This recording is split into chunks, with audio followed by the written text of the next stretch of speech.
Hello everyone, welcome to how to spin a disc on your finger like you might see on YouTube or the pros or whoever. You know, you see people doing this and you're like, oh, I want to do that, how does he do that? I'm going to tell you how you can do that quickly today. So let's get into it. Alrighty then, so disc choice. If you're like pretty confident in this, which then you wouldn't be watching this, then it doesn't really matter the disc you choose, but for someone just starting, I would say, in my opinion, the easier discs are more of your like base plastic, softer discs, or even hard is fine. Like this is next to hard, it's, you know, pretty stiff, but just base plastic in general, just because it's more grippy than, let's say, like this. You know, this is beat up in S-line, so it gets more grippy as it goes. But I would recommend staying away from discs that are really slick. A good example, I'm not no shade, but this like TI or ESP from Discraft. A lot of Discrafts, like premium plastics, tend to be slick especially when you first get them. When they beat up, they're great, but when you first get them. So for that reason, I wouldn't really recommend it, even though, again, it works just fine because this one's old and beat up. Alrighty, so a lot of people, when they want to spin the disc, they use their, it's hard to see, but they use their pointer finger, as you can see the guy I'm using right now. But, it works just fine, but I recommend starting with your middle finger, simply because that's, you know, your biggest finger. It's center of your hand. It's just more balanced, that kind of thing.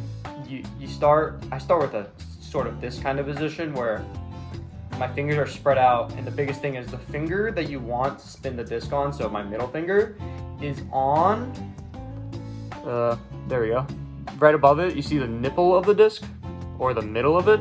You'll see there's always like a little cut mark or something like that. That's the nipple of the disc. You always want your finger to be as close to or on top of it. That's the biggest thing. And then, so you spread your fingers out the rest of your fingers out for stability purposes, like this is not coming out of my hand. And then your thumb is just on the edge, something like that. Should look like this, just almost as if you're like serving a plate, kind of, like a really light plate. And then what you're gonna wanna do is, if you're a right-handed person like me, you're gonna want to spin the disc clockwise, almost as if you were throwing a backhand, same thing. And you're gonna want to spin with your thumb, you're gonna push. And then to start it, you're just gonna spin with your thumb. And the hardest thing to learn is just simply feeling it out. That's how you kind of get it going. I'm trying to show you. You just see how I'm rotating my finger circular and feeling the weight and putting my finger wherever it's the heaviest, which I'm not actively thinking about that. That's just a natural movement. You just keep it spinning. And if you want it to look super still, like if I was standing still for a photo or something like that, you would have to line up your middle finger like this and just kind of try and keep it still like that. Obviously, it's gonna stop spinning because I'm stopping the energy.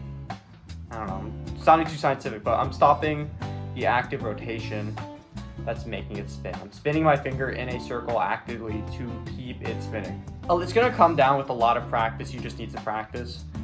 There are plenty ways to practice. For example, I'm a college student, as if you could not maybe tell by the very bland walls in this very small dorm. When I'm doing work or I'm sitting back watching disc golf on maybe my laptop watching coverage, I just sit back in my chair and I just sit back and I just spin the disc on my finger, that kind of thing, just to practice. Or if you're on the course, on the round, maybe you're playing with people, it's just very easy to, you know what you're throwing, you've played this course 100 times. But you see your buddy doing his whole, pre-shot routine and that kind of thing, lining up his shot, that kind of thing. And you're just standing there waiting for him, instead of being on your phone or something. You can just watch and do this, just spin the win. All right, for my ultimate bros out there, I will help you guys too. I do not forget about you guys. For my Frisbee example, I don't really have a great Frisbee on hand or ultimate disc. Instead, I have this glow-in-the-dark thing that's cool to throw out at night with my buddies, but it has this thing in the middle, which is where I want to put my finger. So for the sake, I will be doing it upside down, but again, not a big deal. Only difference is your disc is less dense than a golf disc, since this is a small ultimate disc, I'm sure you know. But if I can show you correctly, like smaller, bigger, more dense, these weigh the same. So it's gonna feel like you have less with you, but you're gonna need to spread your hand out a little wider. Like as you can see, my hands are quite spread out here, compared to the example of the disc golf disc where my hand is not really spread out. So you just need to spread your hand out wider. I have about average size hands. So as long as you do not have like smaller hands, even if you do have small hands, I think it'll be possible, but as long as if you don't have like really small hands, you should be fine. Same thing, just find the middle of the disc, finger you want to spin it on, middle of the disc, thumb, spin it as if you're backhand. For my lefty bros out there as well, same thing, just mirror it. Again, when you're throwing it back in as a lefty, it's going this way, so you're going to be spinning it same way. That's it. So this one's hard. It's just there we go. Again, same thing. Nothing crazy. All right, now let's get to the tricks. And as you get more proficient, you can start to learn some tricks, such as like, watch, I'm going to switch my fingers here. Bang.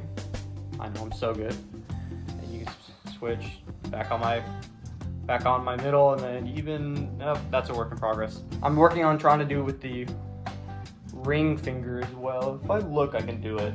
Or my favorite trick that I like to do, if I can keep this in frame. That's pretty cool, right? One more time.